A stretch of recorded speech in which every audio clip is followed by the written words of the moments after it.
మీ ఇంట్లో మొదటి కోటీశ్వరుడు మీరే అవ్వాలనుకుంటున్నారా? ఈ ఫైనాన్షియల్ వెబినార్ లో ఇప్పుడే జాయిన్ అవ్వండి. హలో రామ్ గారు. హాయ్ నారాజు. ప్రీవియస్ వీడియో అంటే థర్డ్ ఎపిసోడ్లో, హ్యాపీ మనీ థర్డ్ ఎపిసోడ్లో ఎక్సలెంట్ అనాలిసిస్ ఇచ్చారండి. అందులో నాకు బాగా నచ్చినటువంటి ఒక స్టేట్మెంట్ ఉంటుంది. ప్రతి ఒక్కరికి positive or negative money disorder అయితే ఉంటుందండి. అది మన క్యారెక్టర్ని సోషల్ యాంగిల్ వైపు ఏ విధంగా తీసుకోవాలనేటువంటి దాని మీద బెస్ట్ ఇంపాక్ట్ క్రియేట్ చేస్తుంది. అది ఎఫెక్ట్ అయినా క్రియేట్ చేయొచ్చు, ఇంపాక్ట్ అయినా క్రియేట్ చేయొచ్చు. నాకు చాలా బాగా నచ్చింది. అంటే దీంట్లో లోతైన అవగాహన, విశ్లేషణ మీరు మాట్లాడేటప్పుడు నాకు అనిపించింది ఏంటంటే దీని మీద ఏదైనా బుక్ వస్తే బాగుంటుంది అనుకున్నటువంటి ఆలోచన కూడా వచ్చిందనమాట. ఎక్కడెక్కడో ఎవరెవరో ఆథర్స్ని తీసుకొని మనం ఇచ్చేస్తూ ఉంటాం. బట్ తెలుగులో ఇంత మంచి సబ్జెక్ట్ని మీరు డీల్ చేసి తీసుకురావడం అనేది నాకు పర్సనల్గా చాలా హ్యాపీగా అనిపించింది. Thank you so much Ram sir. So fourth ఎపిసోడ్లో ఏం చెప్తున్నారు? రాజు, విజువలైజేషన్ 2.0లో హ్యాపీ మనీ అని మనం తీసుకున్న తర్వాత మనీని హ్యాపీగా ఎలా ఉంచాలి, సో దట్ ఆ ఎనర్జీ మన చుట్టూ ఉంటే మనం ఎలా హ్యాపీగా ఉంటాం, మన హ్యాపీనెస్ ఎలా క్రియేట్ అవుతుంది, దాంతో మన దగ్గరకు వచ్చే డబ్బు కూడా చాలా హ్యాపీగా ఎలా ఉంటుంది. హ్యాపీనెస్ ఎనర్జీ ఇంకో హ్యాపీనెస్కి కనెక్ట్ అయితే ఆ ఎనర్జీస్ రెండు మ్యాచ్ అవుతే లైఫ్ మొత్తం హ్యాపీగా ఎలా ఉంటుంది. ఇంతకుముందు మనం మాట్లాడాము, ఒక ఎకానమిస్ట్, ఒక ఆర్థిక శాస్త్రవేత్త, ఒక మానసిక శాస్త్రవేత్త ఇద్దరూ కలిసి రీసెర్చ్ చేస్తే 4 కైండ్స్ ఆఫ్ మైండ్ సెట్స్ ఎట్లా బయటపడ్డాయి. యాక్చువల్లీ చాలామందికి డిస్ట్రక్టివ్ మైండ్ సెట్స్ ఉంటాయి నాన్న. అంటే ఆర్థిక ప్రగతిని ఆపే మైండ్ సెట్స్ ఉంటాయి. వాళ్ళ ప్రణాళికలు ఏవి అనుకున్నట్టు జరగకుండా ఉండే ఆలోచనలు ఉంటాయి. మనిషి యొక్క మైండ్ సెట్టే అది.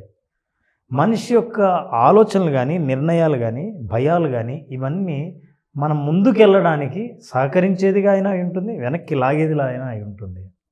ఇందులో మనం ఇంతకుముందు మాట్లాడుకున్నాం, the first category total money mind sets 4 ఉంటే ఈ రీసెర్చ్ ద్వారా కొన్ని లక్షల మందిని రీసెర్చ్ చేస్తే అన్ని దేశాల్లో వాళ్ళు డబ్బు గురించి ఎలా ఆలోచిస్తున్నారనేది, అంటే మనం ఏదో ఒక ప్రాంతం గురించి మాట్లాడడంలా, ప్రపంచంలో మనిషి అన్నవాడు డబ్బు అన్న మాటని ఎలా అర్థం చేసుకుంటాడు, దాన్ని ఎలా వాడతాడు, ఎలా సంపాదిస్తాడు, ఎలా నిలబెట్టుకుంటాడు, వీటన్నిటి యాంగిల్స్ నుంచి బాగా ఆలోచించినప్పుడు 4 మైండ్ సెట్స్ బయటకు వస్తే, మనం గతంలో మొదటి మైండ్ సెట్ మనీ అవాయిడెన్స్ గురించి మాట్లాడాం.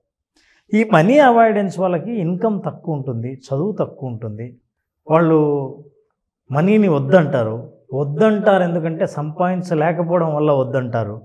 అయితే మనీ గురించి మాట్లాడిన ప్రతిసారి మనసులో వాళ్ళకి అందరికంటే ఎక్కువ సంపాదించాలన్న కోరిక ఉంటుంది. ఇది కూడా బయటపడింది. మనీని అవాయిడ్ చేస్తుంటే మనీ వద్దంటాడు అని అనుకుంటాం కదా, అవకాశాలు వాళ్ళకి ఏవి కనిపించక వాళ్ళు మనీని అవాయిడ్ చేయడం మొదలు పెడతారు. సంపాదించడానికి వాళ్లకు చేతనైన పనుల్లో సంపాదించే అవకాశాలు లేక మనీని నాకొద్దు అని దానిలను స్క్రిప్ట్స్గా తయారు చేస్తారు. డబ్బులు ఉన్నవాడు ఎవడెవడు మనసు ఉండదు, వాడికి అహంకారం ఉంటుంది, డబ్బు లేకపోతేనే ప్రశాంతత ఉంటుంది. నిజమే కావచ్చు, నేను వీటన్నిటిని నేనేం వ్యతిరేకించట్లేదు. అయితే మన స్క్రిప్ట్స్ ఎలా తయారు చేసుకుంటాం, దానివల్ల మన ప్రవర్తన ఎలా ఉంటుందని. ఇంకోటి సైకాలజీలో ఏం కనిపెట్టారంటే వీళ్ళకు కాగ్నిటివ్ డిస్సోనెన్స్ ఎక్కువ ఉంటుంది. అంటే భావ వైరుధ్యం ఉంటుంది. ఏంటి భావ వైరుధ్యం? నేనేమో డబ్బును అసహించుకుంటా, నువ్వు డబ్బు గురించి ఎత్తితే అది ఎంత ప్రమాదకరమో మాట్లాడతా. మనసులో ఏమో అరే మనం వీడంత సంపాదించలేకపోయామే, ఆ రోజే కనుక దాని మీద పెట్టుబడి పెట్టింటే ఈ పాటికి చాలా అయి ఉండేదే. మనకు చాలా మామూలుగా కొంతమందికి అనిపిస్తారు. ఎవరు తెలుసా, నన్ను ఒకప్పుడు ఈ ల్యాండ్ ఎవరో అడిగితే చాలా చీప్లో వచ్చేది, ఎవరు కొంటారు ఇక్కడ అని నేను వదిలేశాను, ఇప్పుడు చాలా పెరిగిపోయింది తెలుసా, నేనే కనుక కొనుంటే ఈ పాటికి 100 కోట్లు నా దగ్గర ఉండేవి అని చెప్పుకోవడంలో ఉన్న మానసిక తృప్తిని ఆనందిస్తుంటాడు. అయినా అంతంత డబ్బులు మనం ఏం చేసుకుంటాం? Money avoidance, people avoid money. ఇది మొదటి కేటగిరీ. రెండవ కేటగిరీ గురించి మనం మాట్లాడదాం ఈసారి. రెండవ వాళ్ళు ఎవరంటే మనీ ఫోకస్. దృష్టి అంతా వాళ్ళకి మనీ మీదే ఉంటుంది. ఏం మాట్లాడినా, ఏం చేసినా, ఏ నిర్ణయం తీసుకున్నా, ఏ సంబంధం కలిగి ఉన్నా అన్నీ ఆర్థిక సంబంధాలే. ఆ బంధాలు కానీ, ఆలోచన కానీ, నిర్ణయం కానీ, పని కానీ ఏదైనా సరే మనకి ఏదైనా ఆదాయం వస్తుందంటేనే పని చేస్తారు. So they will only focus on money. అయితే వీళ్ళ లక్షణాలు ఎలా ఉంటాయి? మనీ మీద ఫోకస్ చేసేవాళ్ళు, మనీని ఆలోచించేవాళ్ళు, ఓపెన్ చేసి ఏదైనా ఒక పని చేస్తే అది మనీ అని అనుకునేవాళ్ళు, వాళ్ళది ఏంటంటే మనీ ఈజ్ పవర్ అని నమ్ముతారు. అసలు ఇంకోటి తెలుసా, వీళ్ళ బిహేవియర్ని అబ్జర్వ్ చేస్తే కొంచెం బాగా కాన్ఫిడెంట్గా ఎవరిని కేర్ చేయనట్టు కనిపిస్తారు. అంటే ఆ రోజు వాడి బ్యాంకులో బ్యాలెన్స్ ఉందని. ఇదే వ్యక్తి సడన్గా బ్యాంకులో బ్యాలెన్స్ అయిపోతే మంత్ ఎండింగ్లోనో డబ్బు లేనప్పుడు, డబ్బు పోగొట్టుకున్నప్పుడు బిహేవియర్ కంప్లీట్గా మారిపోతుంది. Psychological stress. సైకలాజికల్గా ఇతని బిలీఫ్ సిస్టంలో నా దగ్గర డబ్బు ఉందని తెలిస్తే ఇంకెవరిని కేర్ చేయక్కర్లేదు, డబ్బు ఉంటేనే పవర్. పవర్ నాకు ఉంది అంటే డబ్బు ఉందని అర్థం. అవతల వాడు ఎవరైనా పవర్ఫుల్గా కనిపిస్తున్నాడంటే వాడికి డబ్బు ఉందని అర్థం.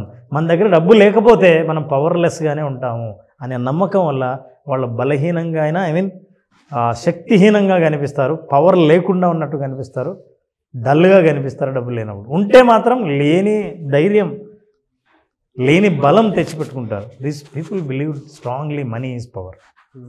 అంటే ఎవడైనా ఏదైనా చేయాలంటే వాడి దగ్గర ఎంత డబ్బు ఉందని చూస్తాం. పవర్ఫుల్గా ఉండాలంటే మీ దగ్గర డబ్బు ఉండాల్సిందే అని. రెండవది సంతోషం. ఎంత సంతోషంగా ఉంటామంటే, ఎంత డబ్బులు ఉంటే అంత సంతోషం. అసలు నీ సంతోషం డబ్బు మీదే ఆధారపడింది. వాళ్ళ చేత గంట వాదించు, సంతోషానికి డబ్బుకి సంబంధం లేదని. గంట సేపు వాళ్ళ వాదన సంతోషానికి డబ్బుకి ఖచ్చితంగా సంబంధం ఉంది, మనం కొనచ్చు సంతోషాన్ని ప్రూవ్ చేయగలరు వాళ్ళు. అంటే వాళ్ళ జీవితంలో బలమైన నమ్మకం ఏంటంటే సంతోషాన్ని డబ్బుతో కొనచ్చు. ఎంత సంతోషంగా ఉండాలనుకుంటే అంత డబ్బు ఉంటేనే అది సాధ్యమవుతుంది అని నమ్ముతారు. అంతేకాదు, మనీ బై ఫ్రీడమ్. నా దగ్గర మంచి బ్యాలెన్స్ ఉంటే జాబ్ మానేస్తాను. నీకు ఫ్రీడమ్ కావాలి అని అంటే నా దగ్గర డబ్బు ఉండాలి. నేను మానసికమైన స్వేచ్ఛను అనుభవించాలంటే నాకు బ్యాంక్కి బ్యాలెన్స్ ఉండాలి. సో మనిషి ఫ్రీడమ్ ఎప్పుడైతే, చాలామంది ఫైనాన్షియల్ ఫ్రీడమ్ అంటుంటారు తెలుసా. నేను చెప్తున్నా రాజు, 90% మందికి ఫైనాన్షియల్ ఫ్రీడమ్ అంటే అర్థం తెలియదు. అది డబ్బుకు సంబంధించిన భాషలో అందరూ మాట్లాడే మాట కాబట్టి ఈ మాటని విరివిగా వాడుతుంటారు, కానీ ఫైనాన్షియల్ ఫ్రీడమ్ అంటే తెలియదు. ఫైనాన్షియల్ ఫ్రీడమ్ అంటే డబ్బులు బాగా ఉండి మనకు స్వేచ్ఛ ఉండడం కాదు, డబ్బుల గురించి ఆలోచించాల్సిన అవసరం లేని స్వేచ్ఛ. మొన్న వెళ్తే పోయి స్టిక్కర్ చూస్తాను నేను. అసలు అలా స్టిక్కర్ చూడాల్సిన అవసరం లేని ఒక వస్తువు గురించి మాట్లాడుతున్నప్పుడు ఆ వస్తువు ప్రయోజనాల్ని ముందు మాట్లాడడం మానేసి దాని ప్రైజ్ ఎంత అని మాట్లాడాల్సిన అవసరం లేని పరిస్థితి ఆర్థిక స్వేచ్ఛ. సో ఆర్థిక స్వేచ్ఛ కేవలం డబ్బు వల్లే సాధ్యమవుతుంది అని అనుకుంటారు. డబ్బు వల్ల సాధ్యం కాదు, అది మానసికమైన స్వేచ్ఛ, మానసికమైంది అది. నీ ఫ్రీడమ్ అనేది మనసుతో రావాలి. ఎంత డబ్బున్నా స్వేచ్ఛ లేని ధనవంతులు కోటాను కోట్లు ఉన్నారు. చాలామంది అంటుంటారు, సెలబ్రిటీస్ కూడా స్వేచ్ఛ అంటే ఏంటి, బాగా డబ్బు ఉంటే ఒక మిరపకాయ బజ్జీ తినండి బయటికి వెళ్ళి, ఒక క్రికెట్ స్టేడియంలో అందరితో పాటు క్రికెట్ చూడండి, నీకు ఎన్ని రెస్ట్రిక్షన్స్. ఇది ఒక ఐడెంటిటీ రెస్ట్రిక్షన్స్. ఇట్లాంటివే చాలా. నేను ఇది చేస్తే బాగుంటుందా, ఒక పెద్ద ఆయన ఉన్నాడు, ఒక పెద్ద సెలబ్రిటీ, ఆయనకి సింపుల్గా బతకడం ఇష్టం, కానీ జనాలందరూ ఆయన్ని గొప్పగా ఊహించుకుంటారు, అతను చాలా రిచ్గా కనిపించాలనే కోరుకుంటాడు. ఏం చేస్తాడు, ఫైనాన్షియల్ ఫ్రీడమ్ లేదు. ఇది యాక్చువల్లీ ఫ్రీడమ్ అంటే అర్థం చేసుకోవాల్సి. తర్వాత life will be better if I have more money. అంటే నీకు చుట్టూ బాగా ఉండాల్సిన పరిస్థితులు ఉన్నా సరే అతను నా దగ్గర డబ్బు లేదు కాబట్టి ఏం లేదంటాడు. అసలు ఏమున్నాయి, అరే నువ్వు అదృష్టవంతుడు, మీ అమ్మ నాన్న ఇంకా బతుకున్నారు, నీకు ఆరోగ్యం భలే ఉంది, అసలు చాలామందికి లేని జుట్టు నీకు ఉంది, హెల్త్ ఇష్యూసే లేవు, నిన్నందరూ ప్రేమిస్తున్నారు, నీ జీతం నీ ఖర్చులకు సరిపోతుంది, అసలు హ్యాపీగా ఉండొచ్చు, కారు కూడా నీకు వచ్చింది, ఒక ఇది ఉంటే ఎంత ఉండాలి డబ్బులు తెలుసా అని ఇవన్నిటిని పక్కన పెట్టేస్తాం. అంటే నిజంగా మనిషి జీవితంలో ఆనందంగా ఉండాల్సిన అవసరం ఎంత ఉందో ఆ సౌకర్యాలన్నీ ఉన్నా డబ్బు లేకపోతే నేను నిజంగా ఆనందం కాదు ఇది అని నమ్మే వ్యక్తి. ఈ నమ్మకాలతో ఉండేవాళ్ళు మనీ ఫోకస్డ్ పీపుల్. వీళ్ళను సెకండ్ కేటగిరీ మనీ ఫోకస్డ్ ఉంటారు. ఇక వీళ్ళ పరిస్థితి ఎలా ఉంటుంది, పోనీ మీరు ఇట్లా అంటున్నారు కదా, మనీ ఫోకస్ ఉంటే మనీ అంతా రావాలిగా, ఎప్పుడు వాడి దగ్గరే మనీ ఉండాలిగా, వాడు అత్యంత ధనవంతుడై ఉండాలిగా. కానీ ఒరిజినల్గా రీసెర్చ్ అలా చెప్పాలి. ఈ మనీ ఫోకస్ ఉన్న వాళ్ళకి నిజం చెప్పాలంటే చాలా తక్కువ ఇన్కమ్ ఉంటుంది, ఆదాయం తక్కువ ఉన్న వాళ్ళే ఈ పరిస్థితిని ఎదుర్కొంటారు. ఇలా ఆలోచిస్తారు. మీరు ఫోకస్ చేయండి మనీ మీ దగ్గరికి. నో, నువ్వు చేయడం కాదు, నీ సైకలాజికల్గా నువ్వు నీ మెంటల్ యాటిట్యూడ్ని డెవలప్ చేసుకోకుండా ఇన్కమ్ని డెవలప్ చేసుకోలేవు. ఇన్కమ్ తక్కువ ఉన్నప్పుడే ఎక్కువ ఫోకస్ చేస్తావు డబ్బులు. సో ఇన్కమ్ తక్కువ ఉన్న వాళ్ళు, ఈ మనీ ఫోకస్ చేసే వాళ్ళందరూ లో ఇన్కమ్ ఉంటారు. కాబట్టి చెక్ చేసుకోండి. This is the research data. And not only that, less education తక్కువ ఉంటుంది. ఎందుకంటే నా విద్య మీద, నా టాలెంట్ మీద, నా క్యాపబిలిటీ మీద నేను నమ్మి నేను ఎలాగైనా సంపాదించగలను, ఈ ఐడియాతో ఒక ఇండస్ట్రీ పెడితే ఖచ్చితంగా డెవలప్ అవుతుంది అనుకునేవాళ్ళు కాదు. అందుకే చూడండి, ఎవరైనా ఐఐటియో ఐఐఎంఓ చదివిన వాళ్ళు ఒక బిజినెస్ ఐడియాతో వస్తారు. ఎన్నో రకాల మన ప్రోడక్ట్స్ మార్కెట్లో ఉన్నాయి. వాళ్ళందరూ ఎవరంటే young IIM IIT graduates. They will come and start business. ఎందుకంటే వాళ్ళకున్న ఎడ్యుకేషన్కి, నాలెడ్జ్కి, what they believe, income generation నాలెడ్జ్తో స్టార్ట్ అవుతుందని నమ్మిన వాళ్ళు. కేవలం మనీ మీద ఫోకస్ చేసే వాళ్ళకు కొన్ని ఉన్న పరిస్థితులు, ఒరిజినల్ పరిస్థితులు ఎలా ఉంటాయంటే ఇది చెప్తాడు. దాని తర్వాత లోయర్ నెట్ వర్త్ కూడా లోయరే. అంటే మీకున్న మొత్తం అన్ని పనులు లెక్కేస్తే నువ్వు ఎంత ఫోకస్ చేస్తున్నావో అంత ఉండదు. సో నెట్ వర్త్ తక్కువ. And finally credit cards and debit cards usage is more. ఎందుకంటే నేను డబ్బుంటేనే సంతోషం, డబ్బుంటేనే సుఖం, డబ్బుంటేనే స్వేచ్ఛ అని నమ్మిన వాడిని ఆ స్వేచ్ఛ పొందడం కోసం, ఆ సుఖం పొందడం కోసం, ఆ ఆనందాన్ని పొందడం కోసం నేను ఎక్స్ట్రా ఖర్చు పెట్టాల్సి వస్తుంది. ఎందుకంటే నా ఇన్కమ్ తక్కువ. ఇంకేంటి, ఎక్కడ అవకాశం, అప్పు చేయొచ్చు, క్రెడిట్ కార్డును వాడచ్చు. వీళ్ళ క్రెడిట్ కార్డు యూసేజ్ కూడా ఎక్కువ ఉంటుంది. So this is how they are. ఈ మనీ పూజ చేసేవాళ్ళు, మనీ ఫోకస్ చేసేవాళ్ళు అంతా మనీ పూజారులని కూడా అంటారు. ఓకే, మనీ ఫోకస్ చేసేవాళ్ళు ఇంకా దాన్నే పూజిస్తూ ఉంటారు. అట్లాంటి వాళ్ళు గమనించి, yes, if you observe the facts, నిజంగా ఎంత ఉంటుంది ఏమని చూస్తే మనం చూపించిన లక్షణాలన్నీ చాలా దగ్గరగా ఉంటాయి. So they are desperate to have money. ఎందుకు ఫోకస్ అంటే ఎలాగైనా సరే అంటున్నారే, ఇదే పెద్ద మెంటల్ ఫ్లా. ఎలాగైనా సరేనా, అదేందో నాకు అర్థం కాదు. ఎలాగైనా సరే, అది డెస్పరేట్. ఎలాగైనా అంటే నువ్వు నీ చుట్టూ ప్రపంచానికే తెలియదు, నీకే తెలియదు, ఎలాగైనా సరే అంటున్నావు. మేము నీకు ఎట్లా ఇవ్వాలి డబ్బులు ఎట్లా రావాలి నీ దగ్గరికి? So your money is not happy money. Now let's see, they spend over too much. ఎందుకు స్పెండ్ చేస్తారంటే వాళ్ళకి తెలియని ఒక అసంతృప్తి మనసులో ఉంటుంది. నేను నిజంగా ఆర్థిక స్వేచ్ఛను అనుభవించాలంటే ఈ నిర్ణయం తీసుకోవాల్సింది, పదరా డబ్బులు ఖర్చు పెడదాం. There is a sunk cost fallacy అనేది. ఇవన్నీ సైకాలజీ, మేనేజ్మెంట్ అన్నింటిలో అర్థం చేసుకుంటే ఇవన్నీ ఖర్చు పెట్టేవాడు ఎలాగో ఖర్చు పెడుతున్నాం, పెట్టేద్దామని. ఒకసారి పెట్టాము కదా, దాన్ని వెనక్కి తిరగడానికి లేదని తెలివైన వాడు ఏం చేస్తాడంటే ఆలోచించి, నో ఇదేదో నష్టంలో పెట్టబడింది, ఇక్కడితో ఆపేద్దాం అనుకుంటాం. కానీ వీళ్ళు ఏం చేస్తారంటే డెస్పరేట్గా ఉన్నవాళ్ళు దాని మీదే పెడతారు, పోతూ ఉంటుంది లోపలికి. సినిమా ప్రొడక్షన్ స్టార్ట్ చేస్తారు, చేసిన తర్వాత ప్రొడక్షన్ కాస్ట్ పెరిగిపోతుంది. చూస్తే ఏమో అవకాశాలు కనిపించట్లేదు, పెద్ద థ్రిల్లింగ్గా లేదు. ఎలాగో పెట్టాం, పూర్తి చేద్దామని పెట్టి ఆ మనసులో ఎలాగో పూర్తి చేయడమే నీ లక్ష్యం కాబట్టి ఎలాగోలా పూర్తి చేస్తావు. ఎట్లా ఫెయిల్ అవుతుంది సినిమా? పెట్టింది రాదు, అంతకుముందు పెట్టింది రాదు, నువ్వు మళ్ళీ ఎక్స్ట్రా పెట్టింది అసలు రాదు. సో ఇవి వీళ్ళ లక్షణాలు. మనీ ఫోకస్ చేయాలి. సెల్ఫ్ డిస్ట్రక్టివ్ బిహేవియర్స్ ఉంటాయి. అంటే ఇదే సంక్ కాస్ట్ ఫాలసీ.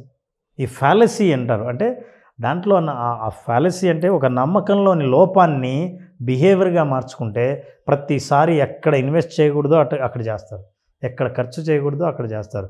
ఏ నిర్ణయం ప్రతిసారి తీసుకొని నష్టపోయావో తిరిగి అదే నిర్ణయం మళ్ళీ తీసుకుంటారు. These are all flaws and disorders of the money of this mindset. Money ఫోకస్లో ఉన్న disorder. So Naraju, money is only a tool in business. Henry Ford. అన్నిటికీ కారణం కాదు. నీకు నిజంగా అది టూల్ లాగా నువ్వు మనీ చాలా అవసరం. కారు పంక్చర్ అయితే స్పానర్ చాలా అవసరం. స్పానర్ కారు కాదు, అవును, ఓన్లీ పంక్చర్ తీసేసేదే. సో అది టూల్గా నువ్వు ఎప్పుడు చూసావో ఐడియాస్ని ఇన్వెస్ట్మెంట్గా చూస్తావు.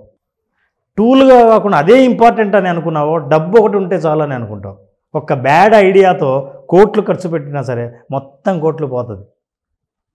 మళ్ళీ సంపాదించుకోవడానికి కావాల్సిన ఐడియా, మళ్ళీ డబ్బు కాదు.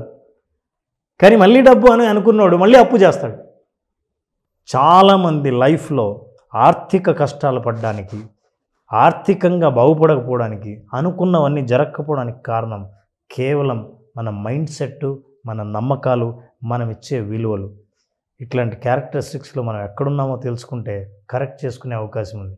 ఈ ప్రపంచం నాకెందుకు సహకరించట్లేదు అని ఆలోచిస్తే ఎప్పుడు ఈ పోరాటంలోనే ఉంటాం. అలా కాకుండా నేను ఎలా మారాలి అనుకున్నప్పుడు మార్పు జరుగుతుంది. Nagaraju, materialism and all its miseries can never be conquered by materialism. వస్తు ప్రపంచం నుంచి పుట్టే ఎన్ని కష్టాలో, ఎన్ని మనిషి బాధలో, దాన్ని మళ్ళీ వస్తువులతోనే మీరు ఆ బాధల నుంచి బయటపడలేరని స్వామి వివేకానంద అంటాడు. వీళ్ళందరూ జీవిత అనుభవాలు తెలిసిన వాళ్ళు, ప్రాక్టికాలిటీ తెలిసిన వాళ్ళు, మనిషి సైకాలజీని అర్థం చేసుకున్న వాళ్ళు, ఆర్థిక నిపుణులు. ఆ ఫ్యాక్ట్స్ మీకు ఇష్టం లేకపోతే, ఇవి నచ్చకపోతే ఇక మీరు ఏదైనా నమ్మొచ్చు. No words to say. Thank you so much Ram garu. Thank you Naraj. మన ప్రేక్షకులకు ఎవరికైనా ఇంతవరకు మనం చేసిన విజువలైజేషన్ నుంచి ఎవరైతే ఆర్థిక స్వేచ్ఛను కోరుకుంటున్నారో, ఆర్థికంగా నా దగ్గర డబ్బు ఎందుకు నిలబడడం లేదు, డబ్బు గురించి ఆలోచిస్తే చాలు ఆందోళన ఎందుకు పెరుగుతోంది, ఇట్లాంటి ఆందోళన నుంచి బయటపడాలంటే నా సైకాలజీ, నా పరిస్థితుల్ని ఎంతవరకు మారుస్తుందో తెలుసుకోవాలంటే విజువలైజేషన్ జూన్ 10th స్టార్ట్ చేసే విజువలైజేషన్లో అటెండ్ అవ్వాల్సిందే. కంప్లీట్గా కొత్త కంటెంట్తో, హ్యాపీ మనీ అనే పేరుతో విజువలైజేషన్ సెషన్స్ స్టార్ట్ చేస్తున్నాం. 5 రోజుల పాటు జరిగే ఈ సెషన్లో మనిషి యొక్క నమ్మకాలు ఎక్కడ బలహీనంగా ఉన్నాయి, ఎక్కడ బలంగా ఉన్నాయని ఒక టెస్ట్ ద్వారా వాళ్ళే అర్థం చేసుకునే మనం ఒక ప్రాసెస్ని మొదలుపెట్టి చివరికి ఆర్థికంగా బలంగా వాళ్ళ నమ్మకాలను ఏర్పాటు చేసుకునేటట్టుగా ఈ కోర్సులో వాళ్ళని తయారు చేయడం జరుగుతుంది. ఖచ్చితంగా గాయాల నుంచి బయటపడి ఆరోగ్యంగా పరుగు పెట్టేంత ఎనర్జీని వాళ్ళకు పొందేటట్టు మనం విజువలైజేషన్ 2.0 డిజైన్ చేయడం జరిగింది. నాగరాజ్, ఫెంటాస్టిక్ అండి. I'm eagerly waiting for 10th batch. నేను కూడా జాయిన్ అవుతాను, ఎందుకంటే ఫస్ట్ బ్యాచ్ కాబట్టి. Yes. Thank you sir. Thank you so much Ram garu. Thank you Nagaraj. Thank you. Suman టీవీలో మీ పర్సనల్ అండ్ బిజినెస్ ప్రమోషన్స్ కోసం కింది నెంబర్కి కాంటాక్ట్ చేయండి.